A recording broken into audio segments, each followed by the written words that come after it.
I'm so sorry. Is this full screen? No. Okay. Can I confirm that everyone can see this? Sure. Okay, great. Okay, I'll begin now. So, good morning, everyone. My name is Audrey Shi, and this is my master's thesis for Yanqing Academy. It's titled Representations of the Carceral Past in Dongbei Prison Museums, Lushan Russo Japanese Prison Museum, and Shenyang World War II Allied Prisoners Museum as case studies. I completed it under the supervision of my advisor, the wonderful Professor Zhou Yun. So, this thesis grew out of a China in Transition course that I had the privilege of taking with Professor Zhou in the spring of 2018. Fascinated by the transnational history of Manchuria, I traveled to 3 provinces in Dongbei, and for the first time learned of the existence of foreign-built prison museums. Intrigued by the way these institutions seem to leverage historical memory in the service of geopolitical commentary, I came to read about the role that prison museums play in framing how societies think about war, justice, and post-conflict resolution. However, a review of the existing literature revealed a severe lack of knowledge regarding East Asia. Thus, it was my aim to answer the question, how and to what social political effect do Dongbei prison museums represent the carceral past? My study was conducted in 3 phases. My research structure was informed by grounded theory, which is a qualitative method from sociology that encourages researchers to begin with a question or simply the collection of qualitative data before reviewing the data to form a theoretical framework. In my first research phase, which is the investigation, I employed ethnography and exhibition analysis to examine the narrative strategies used to construct the past. By paying attention to the visual and spatial design of each museum, the language and objects available, and the socio-political rhetoric issued by the institution, I sought to generate qualitative data that would support a conceptual model of the museum's social functions. In the second research phase, or the conceptualization, I developed a model called restorative remembering through data synthesis, ethnographic analysis, a secondary sociological literature review pertaining to memory and community, as well as theoretical memoing. And in the final research phase, which was the application, I sought to evaluate the real-world impact of the museum's conceptual model upon visitors. I used in vivo to code and conduct content analysis of online visitor reviews from TripAdvisor.com for their emotional content. From this information, I used thematic analysis to assess the extent to which restorative remembering might be impactful at the individual and group level as instruments of cultural diplomacy. I'll now begin by introducing my first case study. The Shenyang World War II Allied Prisoners of War camp is located in the south of modern-day Shenyang, Liaoning. Records indicate that by 1945, the camp had totaled over 2,000 Allied prisoners, over half of which were Americans. In my analysis, I identified spatial design, prisoner testimonials, and transnational history as key elements of carceral representation through examples such as the following. So beginning with the top left-hand corner photo, the first object that visitors see upon entering the museum is a sculpture titled Resistance. It's life-sized and it features 6 Allied workers who stand against stone walls, the background evoking the space of a prison.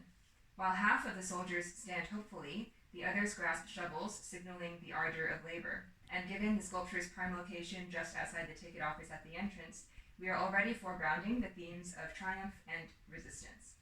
Progressing to the exterior with the photo to the right, we can see that even the design of the exhibition hall expresses the prisoner's suffering. This building was designed by 2 local architects from the Shenyang Architectural Research Institute, and they stated that the slanted cuts on the outside are to symbolize searchlights, which represents the terror of the prisoners as they lived under constant Japanese surveillance.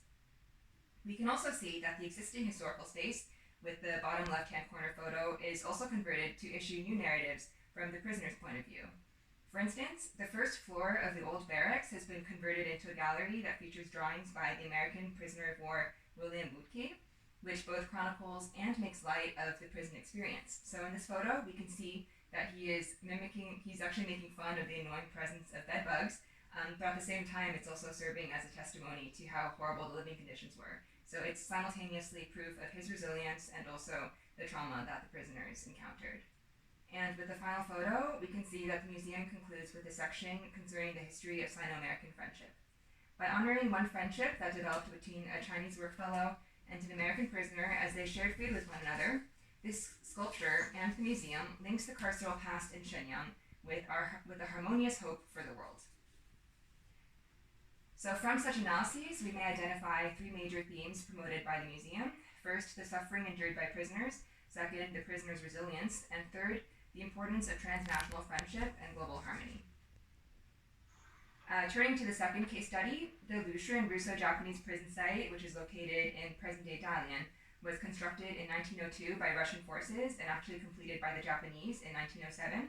And from then until 1945, the prison was used to hold around 92,000 prisoners, mostly political dissidents, from China, North Korea, Japan, and Russia.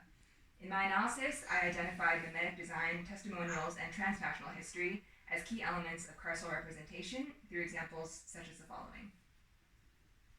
So beginning with, again, the top left-hand corner photo, the LRJP uses the surviving physical spaces of the prison to restage the horror of the past. Immersing the visitor in spaces such as the body checking room, visitors learn and see firsthand the humiliation and routine that prisoners endure daily under Japanese domination. The spatial replications of prison life are also accompanied by testimonials, such as the photo to the right and then the photo to the bottom of it. So that is a testimonial of prisoner Chu Yukun, and then we also see poetry written by the inmates. Such testimonials highlight both the brutality of prison life as well as the resilience that prisoners demonstrated in their verbal rhetoric. Like the SYPC, which I'll be using to refer to the Shenyang prisoners of war camp, the LRJP or the Lushan site concludes by underscoring the prospect and the importance of transnational peace.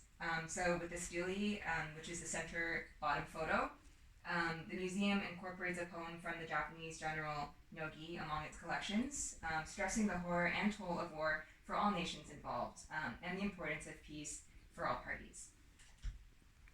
From such analyses, we may again identify three major themes promoted by the museum. Like with the Shenyang prisoners of war camp, the Lushan Russo-Japanese prison site foregrounds the suffering endured by prisoners, the resilience of the prisoners, and the resultant importance of transnational friendship and global harmony.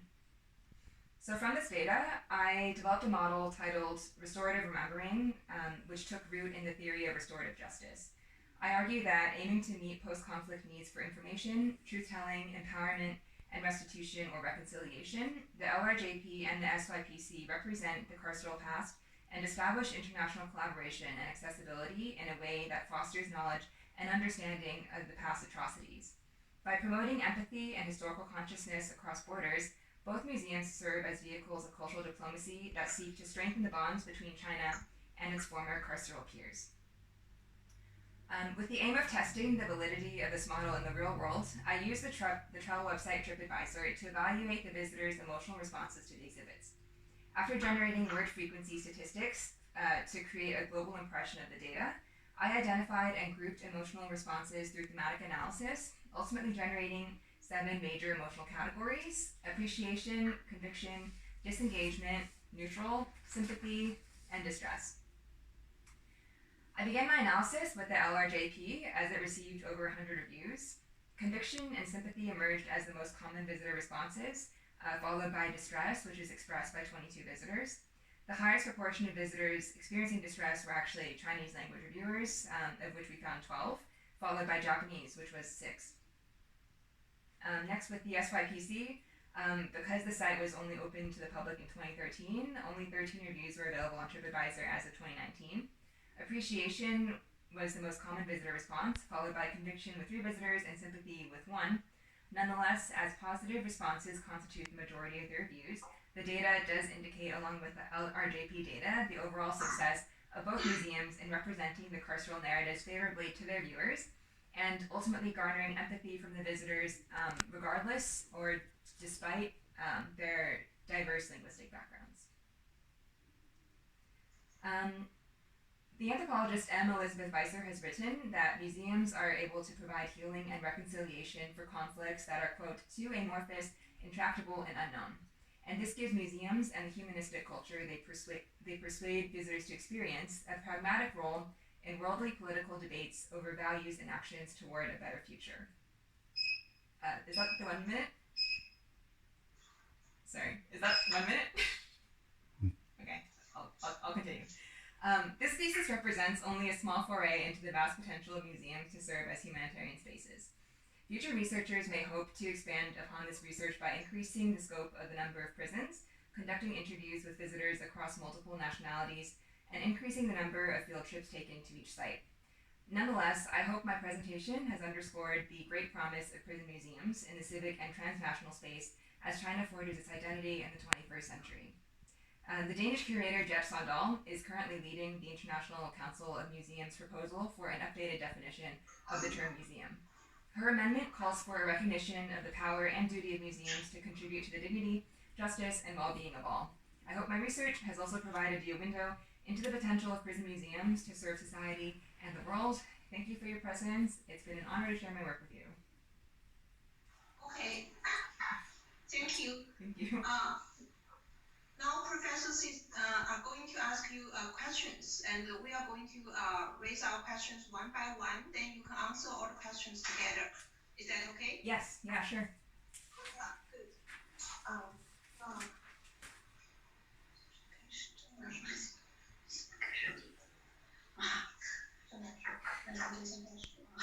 Okay, Professor Zheng. Yeah.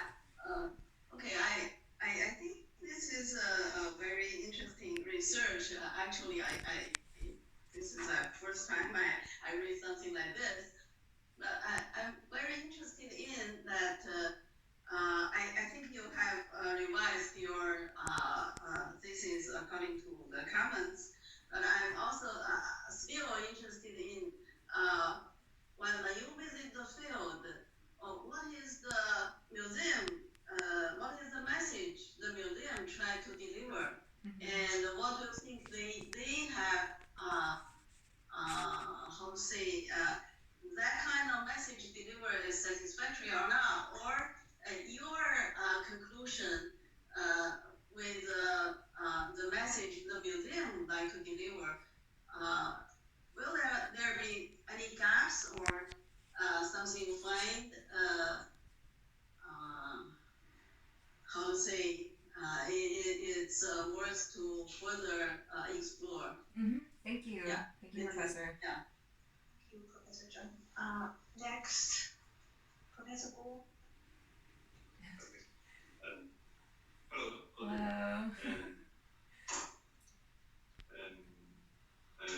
I think your research talk is interesting and you did a good job here.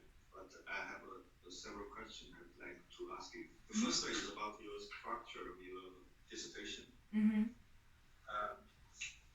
The two prisons you visited, I mean, originally the one in Yushun was built before the one in Shenyang, right? Yeah. Yeah, but you put the Shenyang one in chapter 2 and the Yushun in chapter 3. And you put Shenyang before the Yushun, but in chapter 5, in your analysis, you put the one Yushun before the one in Shenyang. So I would like to know a little more about your thoughts on this arrangement. Okay. The second question is about your conception. You use the restorative remembering. Can you please tell us a little more about in each of the two cases, what are they trying to restore? Okay. Because the two prisons are very different. Yes. Especially the one in Yushun has a very complicated history. Yeah. The second question. And the third one is about your research method. And you use a lot of the online review of your research.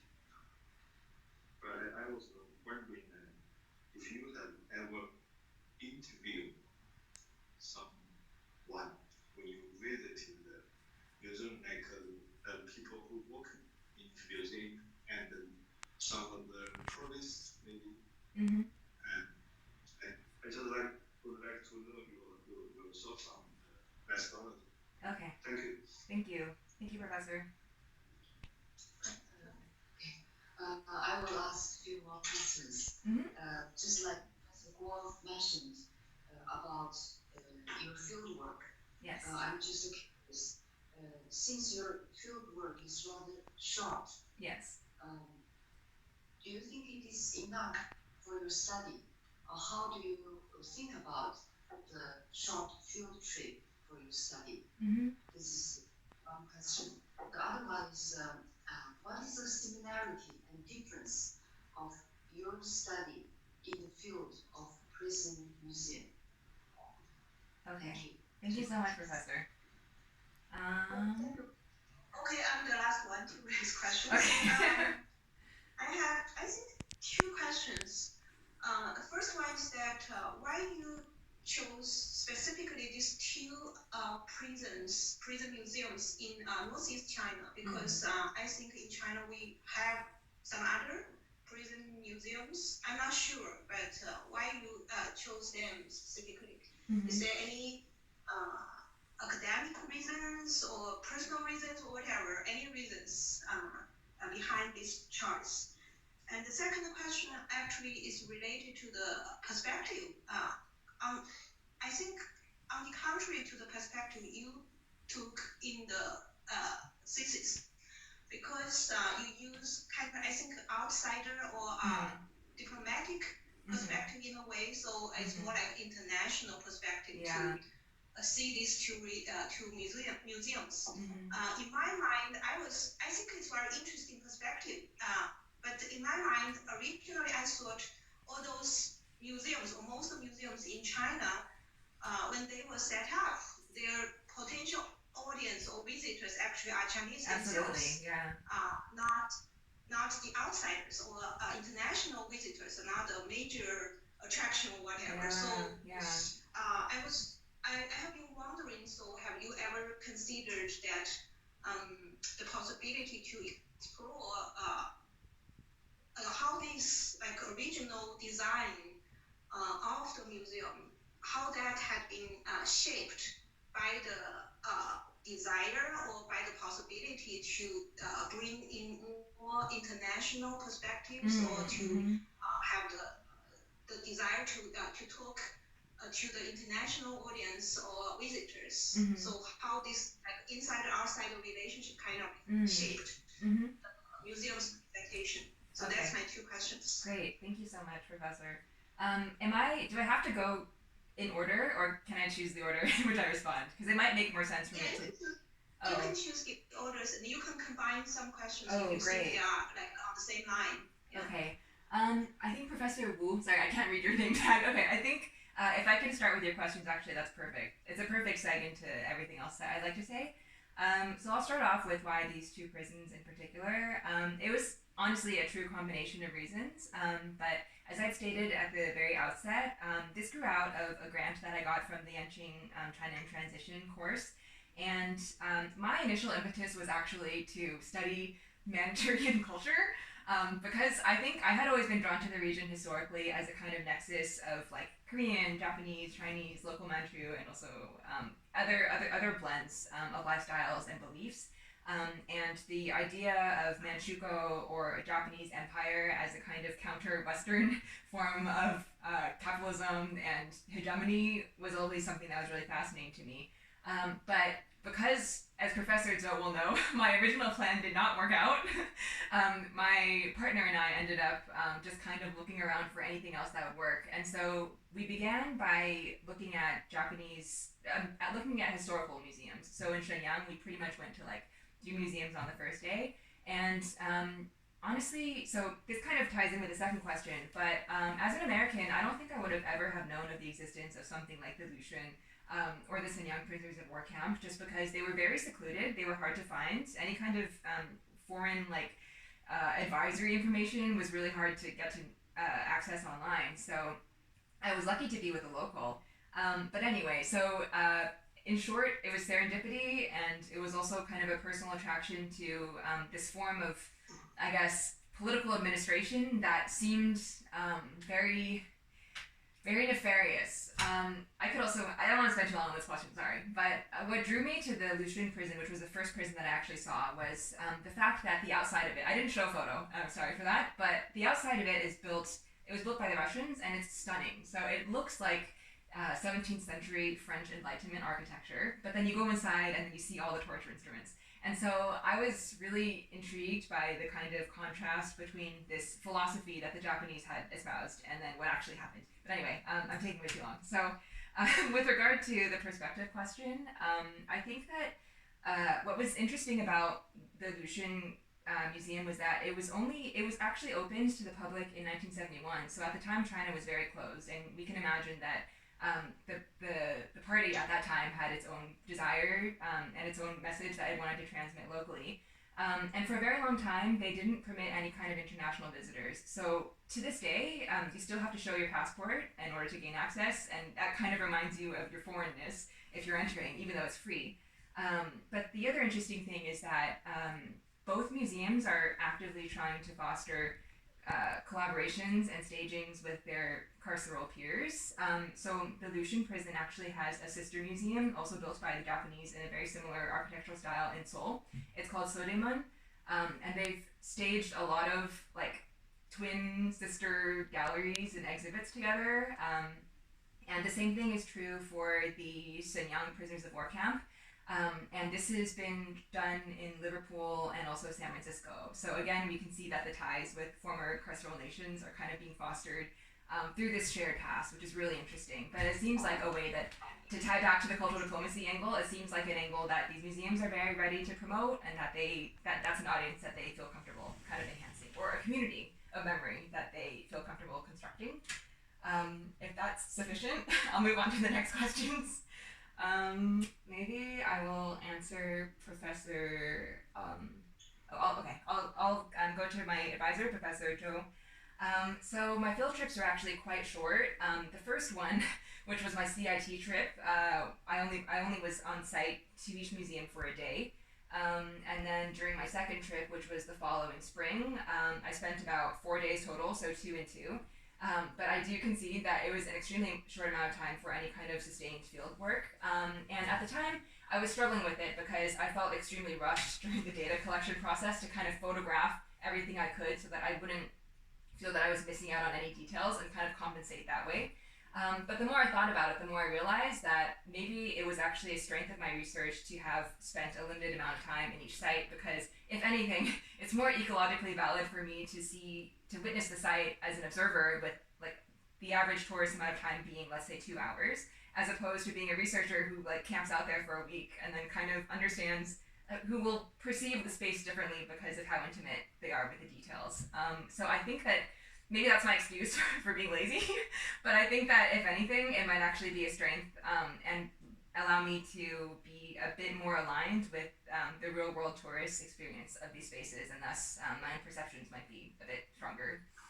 And the second question, the similarities and differences of each of these studies. So this will tie in with a question that Professor Guo had regarding bringing these cases together, because they actually are quite different. And this is also a question that Professor Guo had, but I interviewed the curator of the Lushan prison site, and she was really confused by my project and asked me why I would even think of bringing the two of them together, because as Professor Guo mentions, they're from very different historical time periods, and the political tenor of them is also very different.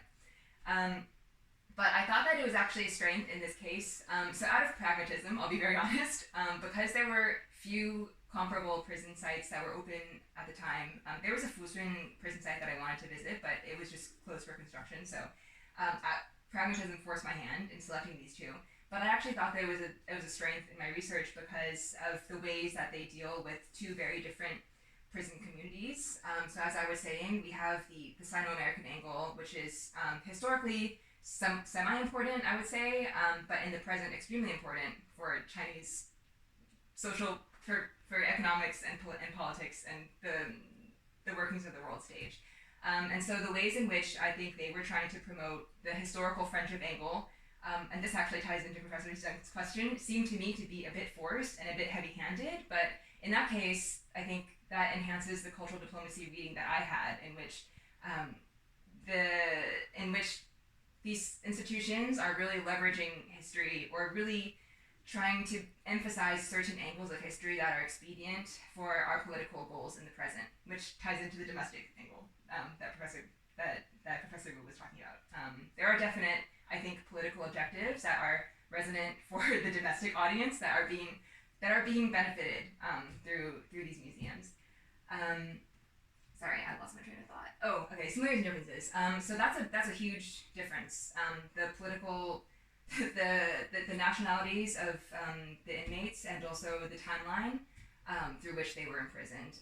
But I think if anything, that is all the more interesting because we see with the Lushan prison. So also as Professor Guo acknowledged, one was constructed by the Russians, but this angle really doesn't get any kind of attention.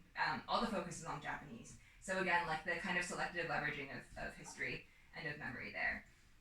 With the similarities, I think I was very surprised by the extent to which the methods are very similar, the methods of representation, that is. So the way that I structured my presentation and my thesis was to begin with the kind of spatial and aesthetic and the visual elements of representation. And then the second was to talk about testimonials because both of the prisons were very heavy on incorporating the prisoners' own voices as opposed to simply narrating it through a pedagogical format. And then the third, of course, was the transnational angle. So both sites having specific areas of the galleries dedicated to instructing viewers of the importance of global harmony. So again, even though they're very different, the histories they deal with are very different, the people they're dealing with are extremely different, they ultimately use the same methods to draw the same conclusions, which I thought was kind of a cool outcome of the study. I think I'll go with the rest of Professor Guo's questions. Oh, so the structure of my dissertation. I was actually thinking about that as I made my presentation, but I began, in my thesis, I began with the Shenyang prisoners of war camp because I felt like it was kind of less, it was a bit less unique than the Lushan prison site, and I'll elaborate on that. I think whereas the Lushan prison site is really special in that they've preserved, it's like one of the best preserved prison museums in the world, and that's what the curator kept saying over and over again.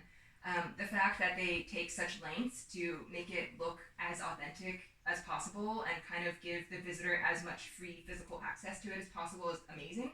And I felt like because the Shenyang prison camp is a lot more conventional in the sense that there's like glass everywhere, you can't really touch things, and it's more of just a viewing and reading experience as opposed to kind of a living and inhabiting experience. I felt like it'd be a bit more interesting as a logical structure to have that presentation. And then I realized this was an issue when I got to the TripAdvisor content analysis part, but I began with the Lushan reviews because there were like over 100, and because there were so many nationalities being represented, that was what kind of sparked my idea to compare not just across emotions, but across like language groups.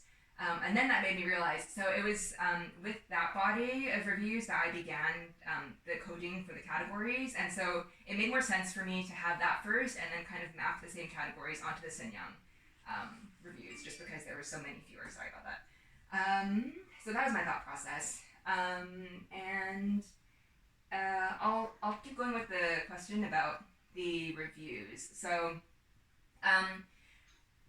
yes and no to the interviews. So I did interview the curator of the Lushan Prison Museum, and she was very helpful, although I felt like I didn't incorporate any of that data into my thesis because I felt like what she talked about ultimately didn't have much resonance. She was much more interested in like because they have like a full-blown, full-time research institute on site that's using a lot of historical like municipal archives to kind of restore as much information as possible. I didn't feel like it was that pertinent, so I didn't include it this time. But I did also interview people on site, and this actually ties in with what Professor Zheng was asking at the very beginning, because the reason why I didn't decide to kind of just stay for like 2 weeks and interview as many people as possible was, first of all, at both sites, most of the people, actually, in fact, almost all the people that I met were local, like Shenyang residents or like Dalian residents. So foreign tourists were very few and far between. There were a few people from Korea that I saw my second time at the Lushan site, and like a big Korean tourist group that I saw my first time. And they were very clearly interested in An Chonggung because they were like standing outside of his jail cell and taking a lot of photos of it. So I think that's also like it's like evidence that there are some political motivations or like, yeah, incentives for these people to be here. But for that reason, I didn't think that my interviews would generate enough meaningful data for me to use, and so the TripAdvisor actually kind of became a blessing because I hadn't thought of that at all when I took on this project.